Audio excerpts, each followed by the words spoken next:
హైదరాబాద్ కూకట్పల్లిలో వివేకానంద నగర్లో దారుణం చోటు చేసుకుంది. కోల్కతా నుండి భవన నిర్మాణ పనుల నిమిత్తం వచ్చిన కార్మికుడి కుమారుడిపైనే పక్కనే పండ్ల వ్యాపారం చేసుకునే ఓ యువకుడు లైంగిక దాడికి యత్నించాడు.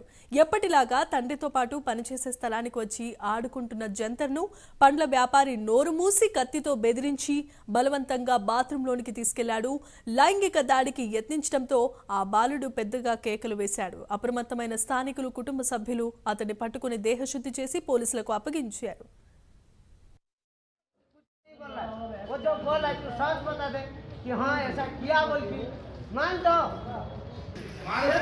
वो जो बच्चा बोल रहा है तू क्यों किसी ने बोला तू कैसे खामोश। फिर मैं पूछा क्या हुआ, बोले ऐसे ऐसे वो बोले मम्मी मैं इधर बैठा था, फिर मैंने कोई से धक्का मार मार के लेटिंग में लेके गया, फिर मेरा मुंह ऐसे दबाया, फिर चाकू लेके आया, फिर उधर मुंह दबा के बैठा था। फिर मेरे जेठ आया, वो क्या किया दरवाजा लाख मारा, क्या इतना देर से बंद है, फिर वो खोला, वो आदमी भाग गया, फिर उधर से फिर चला गया, फिर पकड़ नहीं बच्चे को वहीं छोड़ के भाग गया। हाँ बच्चे को उधर छोड़ के भाग गया वो आदमी। सही सही बोलो। हाँ दो आदमी, एक आदमी बाहर था, एक आदमी वो था वो एक आदमी बाहर था, एक अंदर बच्चे किडनैप कर गए। हाँ ये था भीतर, बाथरूम भीतर था। ఆడుకుంటుంటే వీళ్ళిద్దరు వచ్చారంట.